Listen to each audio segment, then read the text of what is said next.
안녕하십니까?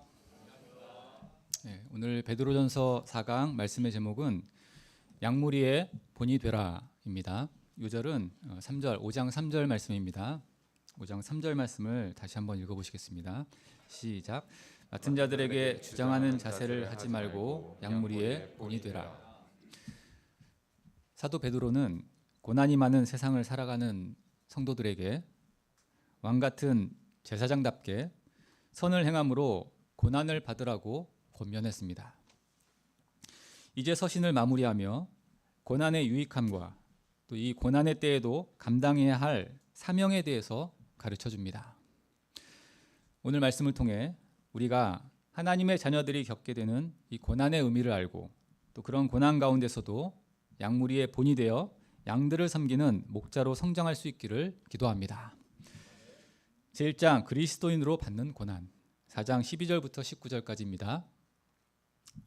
이 서신이 기록될 당시인 AD 64년경에는 네로 황제에 의한 기독교 박해가 점차 커져가고 있었습니다. 역사가 타키투스는 연대기에서 네로 황제가 기독교인들에게 짐승 가죽을 뒤집어쓰고 맹수와 싸우도록 했으며 기독교인들을 나무에 매달아 몸에 불을 붙여 등불처럼 사용했다고 기록했습니다. 이런 시대에 사도 베드로는 신자들이 고난을 당할 때 어떤 자세를 가져야 하는가를 가르쳐 줍니다. 12절 13절을 다시 읽어보시겠습니다. 시작. 사랑하는 자들아 너희를 연단하려고 오는 불시험을 이상한 일 당하는 것 같이 이상히 여기지 말고 오히려 너희가 그리스도의 고난에 참여하는 것으로 즐거워하라. 이는 그의 영광을 나타내실 때 너희로 즐거워하고 기뻐하게 하려 함이라. 예나 지금이나 사람들은 하나님을 믿고 살면 이 자질구레한 어려움은 겪어도 큰 고난만큼은 피해갈 수 있을 것으로 기대합니다. 그런데 안타깝게도 현실에서는 신자들 역시 작은 어려움도 겪고 큰 고난도 겪게 되는데 그럴 때마다 나에게 왜 이런 일이? 하며 이상하게 여기고 슬퍼하기 쉽습니다. 그러나 사도 베드로는 이것이 하나도 이상한 것이 아니라고 합니다. 하나님은 사랑하는 자를 고난을 통해 연단하시기 때문입니다. 특별히 베드로는 이 같은 연단을 불시험이라고 했습니다. 불에 댄 것처럼 아프고 또 고통스럽다는 뜻입니다. 하지만 불시험이 괴롭기만 한 것은 아닙니다. 불에 닿으면 아프기도 하지만 불순물이 녹기도 합니다. 하나님이 주시는 연단은 불순물들을 태워서 신자의 내면을 깨끗하게 합니다. 영적으로 깨어있게 하고 말씀을 붙들고 더 투쟁하게 합니다. 알게 모르게 붙들고 살던 세상의 죽은 소망을 내려놓게 하고 대신 하나님 나라에 대한 산 소망을 붙들게 합니다. 그러므로 우리는 불시험을 받을 때 이상히 여기지 말고 오히려 그리스도의 고난에 참여하는 것으로 즐거워해야 합니다. 그런데 신자가 겪는 고난이 육체적, 물리적 고통만 있는 것이 아닙니다. 14절도 읽어보시겠습니다. 시작. 너희가 그리스도의 이름으로 치욕을 당하면 복 있는 자로다. 영광의 영 곧 하나님의 영이 너희 위에 계십니다. 여기서 치욕은 정신적인 고통으로 그리스도 때문에 당하는 비방이나 모욕을 가리킵니다. 우리가 살인이나 도둑질이나 악행이나 남의 일에 간섭하다가 치욕을 당하면 이는 부끄러운 일입니다. 교통법규를 어겨서 딱지를 떼거나 시험 시간에 부정행위를 하다가 걸려서 쫓겨나면 부끄러운 일입니다. 그러나 선행을 하는데도 단지 그리스도인이라는 이유 때문에 치욕을 받는다면 이는 복된 것입니다. 그럴 때마다 영광의 영, 곧 하나님의 영이 우리 위에 계시기 때문입니다. 우리가 캠퍼스에서 또 직장에서 친구들 사이에서 그리스도의 이름으로 그리스도 때문에 치욕을 당할 때 성령께서 우리 위에 머무시며 우리의 마음을 위로하시고 강건하게 해주십니다. 그러므로 우리가 그리스도인으로서 고난을 받으면 부끄러워 말고 도리어 하나님께 영광을 돌려야 합니다. 17절을 보십시오. 하나님의 집에서 심판을 시작할 때가 되었나니 만일 우리에게 먼저 하면 하나님의 복음을 순종하지 아니하는 자들의 그 마지막은 어떠하며 신자들이 고난받는 것은 하나님의 심판이 시작된 증거입니다. 신자들에게 이미 심판이 시작되었다면 복음을 순종치 않는 자들의 결국이 어떠하겠습니까? 하나님의 심판은 엄위합니다. 신자들이 받는 심판이 연단을 위한 것이라면 불신자들이 마지막에 받을 심판은 멸망이고 지옥 형벌을 의미합니다. 그러므로 하나님의 뜻대로 고난을 받는 자들은 끝까지 선을 행하며 하나님께서 온전한 구원 주실 것을 바라고 예수님께서 십자가에서 그 영혼을 하나님께 맡기신 것처럼 그 영혼을 미쁘신 하나님께 의탁해야 합니다. 사도 베드로는 현재 고난 중에 있는 성도들, 또 앞으로 고난 받을 성도들에게 마치 예수님께서 제자들에게 십자가의 고난을 그들이 영접할 때까지 반복해서 가르치신 것처럼 베드로전서 매 장마다 고난을 언급하며 고난의 의미를 반복해서 가르쳐주고 있습니다. 이는 그가 하나님이 주시는 고난에는 성도들을 연단받게 하고 또 그리스도의 영광에 참여하도록 하는 선한 뜻이 있음을 확신했기 때문입니다. 김동호 목사님은 40대부터 동안교회를 섬기며 해마다 작년부만 1000명씩 늘어날 정도로 교회를 크게 부흥시켰습니다. 당시 사회적으로 교회 세습이 이슈화될 때 부임 10년이 되는 해에 이 동안교회 목사직을 내려놓고 남산 밑에서 새롭게 작은 교회 개척을 시작했습니다. 그 교회도 10년이 지나 교인 수가 늘어나자 4개의 교회로 나누고 자신은 목회에서 은퇴한 후 재단을 설립해 아프리카 아이들과 가난한 목회자들을 섬겼습니다. 그러다가 3년 전 폐암을 비롯한 3가지 암에 걸려 죽음의 문턱까지 이르게 되었습니다. 항암 치료를 받는 중에 2번 졸도하고 먹지 못하고 자지 못하고 앉지도 눕지도 못하는 고통을 겪었습니다. 평생 하나님께 헌신하며 치열하게 목회를 했는데 왜 나에게 이런 일이 생겼는가? 슬퍼하면서 하루를 암으로 시작하고 온종일 암을 묵상하며 지냈다고 했습니다. 그러다가 수술받고 병상에 있으면서 이사야서 40장 1절 내 백성을 위로하라 말씀을 받고 고난 가운데 두신 하나님의 선한 뜻이 있음을 영접한 후 새벽 기도를 시작하게 되었습니다. 현재는 자신과 같은 암 환자들을 위해서 날마다 기막힌 새벽이라는 유튜브 방송을 운영하며 같은 처지에 놓인 양들을 위로하고 있습니다. 김동호 목사님은 질병이라는 고난을 통해 목회만 하면 성공했던 자신에 대한 자부심 또 교만이 산산조각 깨어지고 하나님으로부터 생기를 받지 못하면 단 하루도 살 수 없는 연약한 피조물에 불과함을 깨닫게 되었다고 고백했습니다. 하나님으로부터 오는 고난은 유익합니다. 시편 기자는 고난당한 것이 내게 유익이라 이로 말미암아 내가 주의 율례들을 배우게 되었나이다 라고 고백했습니다. 하나님을 사랑하는 자들에게도 불시험과 같은 고난이 있습니다. 하지만 아무 돌이나 불에 넣지 않고 금이 있을 만한 돌을 불에 넣는다고 했습니다. 고난의 때 하나님께서 그 고난을 통해 나에게 주고자 하시는 유익이 있음을 믿고 인내하는 가운데 내 속의 불순물들이 녹아서 정금과 같은 믿음의 사람들로 빚어지기를 기도합니다. 제2장 양무리의 본이 되라 5장 1절부터 11절까지입니다. 사도 베드로는 앞서 성도들에게 고난에 대해서 이야기했습니다. 하지만 막상 고난받을 때에는 나도 힘들기 때문에 양들에게까지 관심을 갖기가 어렵습니다. 그런데 베드로는 어떤 상황에서도 목자로서 감당해야 할 사명이 무엇인지 말씀합니다. 1절을 보십시오. 너희 중 장로들에게 권하노니 나는 함께 장로된 자요 그리스도의 고난의 증인이요 나타날 영광에 참여할 자니라. 먼저 베드로는 장로들에게 사도로서가 아니라 함께 장로된 자로서 권하고 있음을 밝힙니다. 장로는 교회 내에서 중요한 직분을 가진 자입니다. 그래서 하는 일도 많았습니다. 말씀을 가르치는 건 기본이고 교회 내 적절한 규칙들을 만들고 정책들을 결정하고 또 재정을 집행했습니다. 베드로는 함께 장로된 자로서 그들이 누구보다 십자가를 많이 지고 있다는 것을 잘 알았을 것입니다.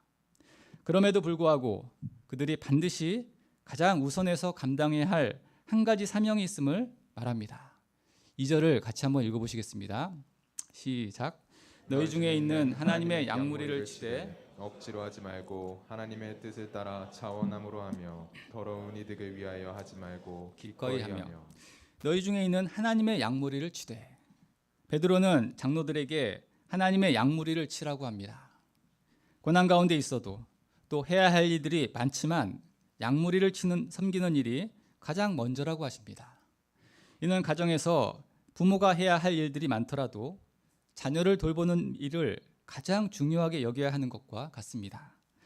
그런데 하나님의 양무리를 치되 어떤 자세로 하라고 말씀합니까?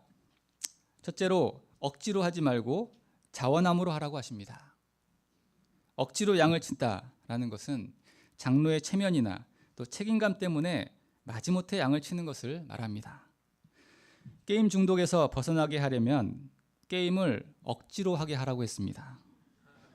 게임도 억지로 하면 하기 싫어지는데 억지로 양을 치면 얼마나 부담스럽고 하기가 싫어지겠습니까?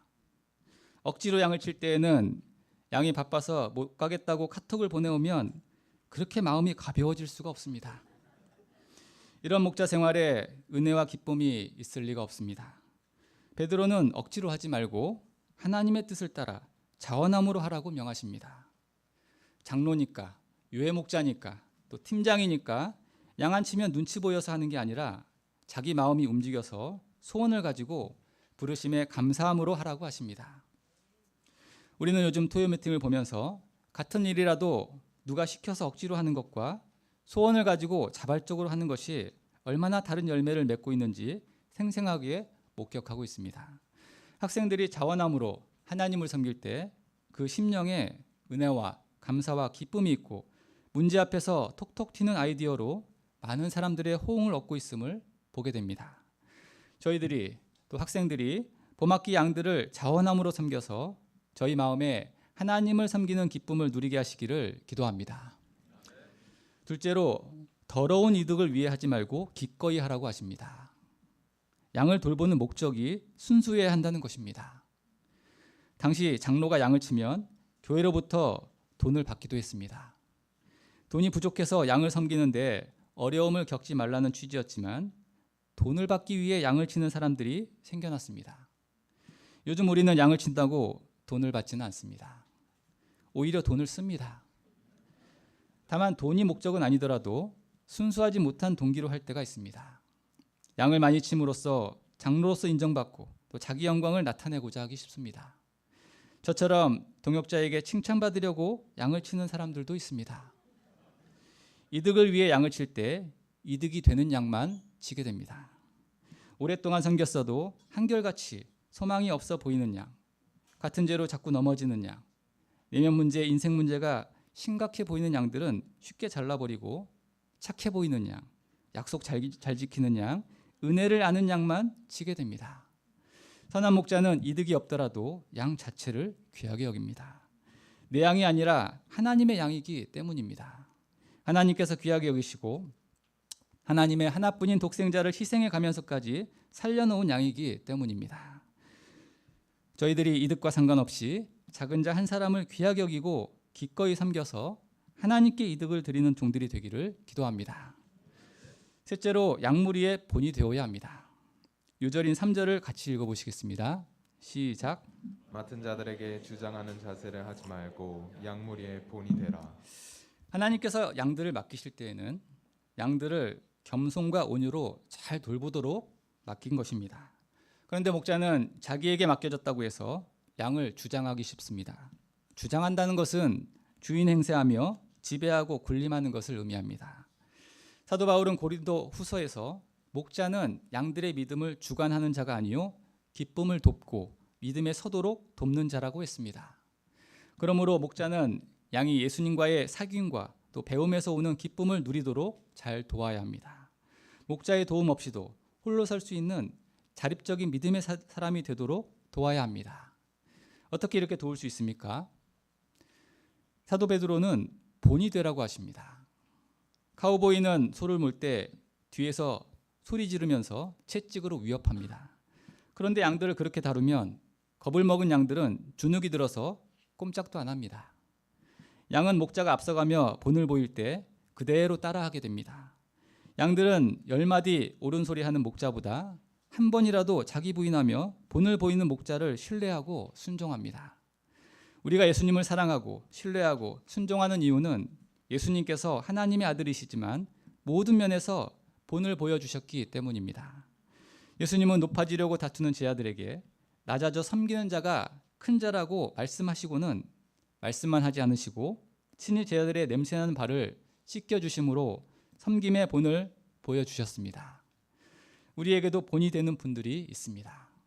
365일 새벽을 깨우며 새벽 기도의 본을 보여주는 분이 계시고 비가 오나 눈이 오나 캠퍼스에서 말씀을 전파하는 본을 보여주는 분도 계십니다. 빛도 없이 이름도 없이 온갖 섬김의 본을 보여주는 분도 계십니다. 순종의 본, 헌신의 본, 절대성의 본을 보이며 선한 영향력을 끼치는 분들이 계십니다. 그런데 양무리의 본이 되는 것은 쉬운 일이 아닙니다. 나 중심, 또 우리 가족 중심으로 살고 싶은 본성을 부인하고 하나님 중심, 사명 중심, 양 중심으로 살아야 하기 때문입니다. 우리가 어떻게 양무리의 본이 될 수 있습니까? 선한 것이 없는 우리의 모습을 생각할 때 양무리의 본이 되는 것은 불가능해 보입니다. 내 속에 선한 것이 없다고 포기할 것이 아니라 내 속에 선한 것이 없기 때문에 내가 먼저 선한 목자 예수님의 좋은 양이 되어서 예수님을 본받는 생활을 해야 합니다. 의식적으로 양에게 좋은 본이 되고자 하면 바리새인처럼 양의 눈치를 보며 양이 볼 때 하고 안 볼 때 하고 아주 다른 이중 생활을 하기 쉽지만 예수님을 본받는 생활을 하면 내가 좀 부족하더라도 양들로 하여금 예수님을 본받도록 도울 수 있습니다. 우리가 사도 바울을 존경하고 또 신앙생활에 좋은 본보기로 삼는 것은 그가 모범적으로 예수님을 본받는 생활을 했기 때문입니다. 그는 고린도 성도들에게 내가 그리스도를 본받는 자가 된 것 같이 너희는 나를 본받는 자가 되라 했습니다. 이는 바울 자신을 본받으라는 뜻이 아니라 자신이 예수님을 본받는 생활을 한 것처럼 고린도 성도들도 예수님을 본받는 생활을 하라는 뜻입니다. 예수님은 기도 생활, 양치는 생활, 하나님의 뜻에 복종하는 생활 등 모든 면에서 우리에게 본이 되셨습니다. 우리가 이런 예수님을 본받는 생활을 할 때 우리 내면에는 그리스도의 형상이 조각되고 믿음이 자라게 됩니다. 꼭 높은 자리에 있어야 본이 되는 것은 아닙니다. 내가 아무리 어려도 누군가의 눈에는 장로처럼 보일 수 있습니다. 얼마 전에 이제 막 UBF로 올라온 형제 자매님들도 JBF에게는 본이 될 수 있는 장로들입니다. 나이가 많건 적건 내가 누군가에게 영향을 끼칠 수 있는 장로라고 생각하고 하루하루 그리스도를 본받는 생활을 해나갈 수 있기를 기도합니다. 맡은 자들에게 주장하는 자세를 하지 말고 양무리의 본이 되라. 이 말씀은 캠퍼스 영혼들을 저희들에게 맡기신 하나님께서 오늘날 우리에게 주시는 간절한 부탁이자 명령입니다. 그럼 우리가 양들에게 본이 된다는 것은 구체적으로 어떻게 하는 것일까요? 우리는 말씀을 가르치는 것으로 양을 친다고 생각하기 쉽습니다. 순종을 가르치고 기도를 가르치고 헌신을 가르치는 것으로 제자 양성하고 있다고 생각하기 쉽습니다. 매 시즌마다 짜여진 프로그램에 참여하는 것으로 목자 생활하고 있다고 생각하기 쉽습니다. 그런데 양을 친다는 것, 제자 양성한다는 것, 목자로 산다는 것은 be-examples, 곧 그건 이렇게 하는 거야 하며 양들에게 본보기를 보이는 것입니다. 가르친 후에 행하지 않고 보여주지 않을 때 본이 되지 못하고 오히려 누룩이 되어서 저렇게 신앙생활을 해도 되는구나 악영향을 끼칠 수 있습니다. 누구나 이왕 목자로 사는데 누룩이 아니라 좋은 본이 되기를 원합니다. 좋은 본이 되는 비결은 배우고 가르친 것을 나 자신이 먼저 행하는 것입니다. 다음 주부터 힘있는 사도행전 말씀이 저희들에게 폭포수처럼 쏟아질 것입니다. 사도행전을 통해 주시는 말씀을 잘 듣고 양들에게 가르칠 뿐 아니라 우리가 먼저 실제 삶 속에서 행하는 가운데 서로에게 좋은 본이 되고 또 선한 영향력을 끼치는 종들이 되기를 간절히 기도합니다. 4절을 보십시오. 우리가 자원함과 순수한 동기로 양을 치고 양무리의 본이 되는 생활을 하면 목자장 되시는 예수님께서 나타나실 때 시들지 아니하는 영광의 면류관을 얻을 수 있습니다. 목자의 상급이 다른 데 있지 않고 주님께서 주실 영광의 면류 안에 있음을 믿고 확신 있게 목자 생활할 수 있기를 기도합니다. 교회 내 장로들과 더불어서 또 젊은이가 있습니다. 사도 베드로가 젊은이들에게 권면하는 것이 무엇입니까? 첫째로 젊은이들은 장로들에게 순종해야 합니다. 5절을 우리 젊은 분들이 한번 읽어보시겠습니다. 젊은 분들입니다. 시작. 젊은 자들아 이와 같이 장로들에게 순종하고 다 서로 겸손으로 허리를 동이라. 하나님은 교만한 자를 대적하시되 겸손한 자들에게는 은혜를 주시느니라. 젊은이들은 세상의 때가 묻지 않아 순수하며 열정이 있기 때문에 교회 분위기를 활기차게 하고 생명력 있게 만들어줍니다. 조용한 우리 센터도 학생들이 있는 곳은 항상 시끌벅적합니다. 그러나 한편으로는 자존심이 강하고 또 실패의 경험이 적어서 자만심에 빠지기 쉽습니다. 이런 젊은이들이 연로한 장로들을 볼 때 우유부단하고 또 생각이 굳어있고 권위주의적이라고 생각할 수 있습니다. 구시대 아날로그 시대를 살아온 분들이기 때문에 배울 것이 별로 없다고 생각할 수 있습니다. 그래서 장로들을 연장자로 존경은 하지만 내 생각, 내 상식, 내 가치관과 맞지 않을 때에는 순종하기 힘들어하고 때론 반발하기도 합니다. 그러나 반발심은 죄의 속성으로서 결국 하나님의 주권을 거스르는 것입니다. 그래서 사도 베드로는 젊은이들에게 장로들에게 순종하라고 권면합니다. 이는 하나님께서 세우신 영적 질서를 지키기 위함입니다. 합하여 하나님의 뜻을 이루고 하나님께 유익을 드리기 위함입니다. 또한 지금의 젊은이가 시간이 지나 장로가 되었을 때 새로운 젊은이들로부터 존경받고 교회 내 영적인 질서가 유지되도록 하기 위함입니다. 장로가 아무리 본을 보여도 젊은이들이 순종하지 않을 때 성령의 그릇이 깨져 교회는 사단의 회방거리가 되고 생명 구원 역사를 이룰 수 없습니다. 우리가 어떻게 순종할 수 있습니까? 겸손으로 허리를 동여야 합니다. 그저 나보다 나이가 많아서 어쩔 수 없이 순종하는 것이 아니라 나보다 깊은 인생 경륜을 가진 것을 인정해야 합니다. 장로들은 젊은이들 앞서 먼저 인생을 살아온 선배들입니다. 젊은이는 늙어본 적이 없지만 장로들은 젊어본 적이 있습니다. 장로들이 우유부단해 보여도 생각이 깊은 것이고 생각이 굳어있는 것 같지만 갖가지 인생 풍파를 겪으며 믿음의 중심이 견고해진 것입니다. 또한 젊은이들이 장로들에게 순종하기 위해서는 하나님의 주권 아래에서 겸손해야 합니다. 6절을 보십시오. 장로들을 세우신 분은 하나님이십니다. 나에게 친절한 장로를 주시든지 아니면 좀 까다로운 장로를 주시든지 모든 것이 하나님의 손에 달려 있습니다. 우리가 이를 인정하고 하나님의 뜻 안에서 순종함으로 겸손 훈련을 잘 받아 하나님께 쓰실 만한 자들로 성장할 수 있기를 기도합니다. 둘째로 젊은이들은 모든 염려를 주께 맡겨 버려야 합니다. 7절을 다시 읽어보시겠습니다. 시작. 너희 염려를 다 주께 맡기라. 이는 그가 너희를 돌보심이라. 젊은이들은 능력이 많아서 걱정거리가 별로 없어 보이지만 한편으로는 인생에 대한 두려움 때문에 각종 염려에 시달리기 쉽습니다. 열심히 주의 일을 하다가도 문득 장래에 대한 염려, 또 건강에 대한 염려, 이렇게 열심히 하다가 정작 내 전공 분야에서는 뒤처지는 것이 아닐까 염려합니다. 이런 젊은이들에게 베드로는 모든 염려를 다 주께 맡기라고 권면합니다. 왜냐하면 하나님께서 믿는 자를 돌봐주시기 때문입니다. 염려는 내 조건과 능력의 결핍에서 오는 것이 아니라 하나님을 믿는 믿음이 없는 데서 오는 것입니다. 염려할 일이 있더라도 하나님을 믿고 도전하면 얼마든지 해결할 수 있습니다. 믿는 자에게는 능치 못할 일이 없습니다. 저희가 염려의 짐을 지고 또 무기력하게 살지 않고 모든 염려를 주께 맡기고 먼저 그의 나라와 그의 의를 구하는 자가 되기를 기도합니다. 셋째로 젊은이는 근신하며 깨어서 마귀를 대적해야 합니다. 8절 9절을 읽어보시겠습니다. 시작. 근신하라 깨어라. 너희 대적 마귀가 우는 사자같이 두루다니며 삼킬 자를 찾나니 너희는 믿음을 굳건하게 하여 그를 대적하라. 이는 세상에 있는 너희 형제들도 동일한 고난을 당하는 줄을 알미라. 마귀는 할 수 있는 대로 우리를 유혹하고 또 핍박해서 죄를 짓고 넘어지게 합니다.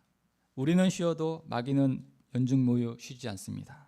방학이라고 또 주말이라고 쉬지 않습니다. 우는 사자처럼 두루 다니면서 특히 무리에서 이탈하여 혼자 돌아다니고 있는 먹잇감을 노립니다. 구원의 은혜를 잃어버린 자, 또 불평불만이 가득한 자, 교만한 자, 세상 욕심이 많은 자를 노립니다. 우리가 어떻게 마귀와 싸워 이길 수 있습니까? 베드로는 근신하라, 깨어라 권면합니다. 이는 자기를 살피고 또 대적 마귀의 사단의 역사를 살피라는 뜻입니다.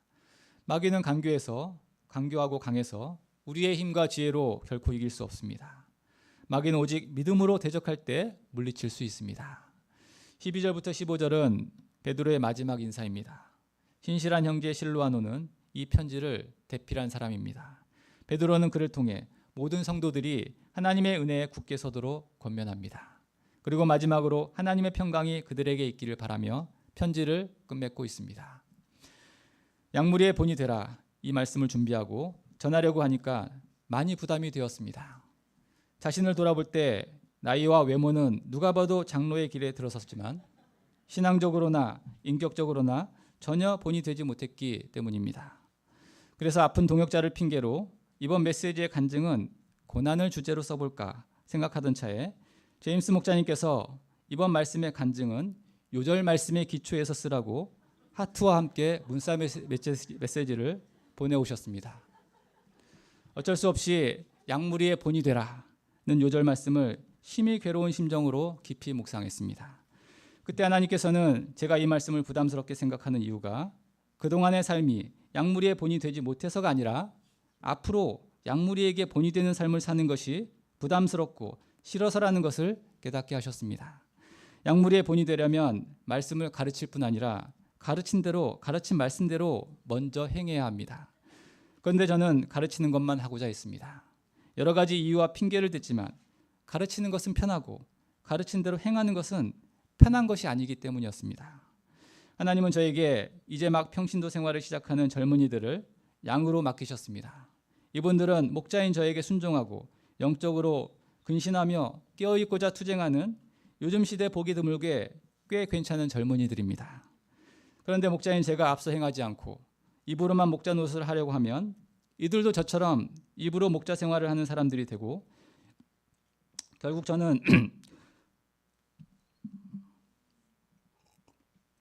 본이 아니라 누룩이 될 수밖에 없음을 깨닫고 애통이 회개하게 되었습니다. 다음 주부터 동역자의 본격적인 치료가 시작되면 사단은 저희 마음속에 본이 될 때 되더라도 고난의 불시험이 끝난 후부터 본이 되는 게 좋지 않겠는가 하며 다음으로 미루고 싶은 마음이 들게 할 것입니다. 하지만 하나님께서는 오늘 말씀을 통해 고난 가운데서도 목자는 양을 치며 양무리의 본이 되어야 한다고 하십니다. 제가 어떤 어려운 가운데서도 기도하시고 양들을 섬기셨던 선한 목자 예수님을 본받아 동역자가 없더라도 힘써 새벽 기도와 캠퍼스 전도의 본을 보이며 양들 앞서 행하는 목자가 되기를 기도합니다. 결론입니다. 우리 가운데 장로들은 그리스도를 본받아 양무리들의 좋은 본이 되는 선한 목자들로 성장하기를 기도합니다. 또한 젊은이들은 그리스도를 본받아 장로들에게 순종하며 겸손한 주의 종들로 성장하기를 기도합니다. 코로나로 어려운 시기이지만 고난 가운데서도 양들을 섬기는 목자가 되어서 장차 주님이 주시는 승리의 면류관을 얻는 자들이 되게 하시기를 간절히 기도합니다. 제가 기도하고 마치겠습니다. 은혜로우신 하나님 아버지, 자격 없는 저희들을 예수님의 십자가 보혈의 은혜로 구원하시고 하나님의 귀한 양무리를 섬기는 직분을 주셔서 감사를 드립니다. 부족하지만 선한 목자 되신 예수님을 본받아서 또 사도 베드로처럼 사도 바울처럼 양무리의 본이 되고자 투쟁하고 애를 쓰는 종들이 되게 하시기를 간절히 기도합니다. 예수님의 이름으로 기도했습니다.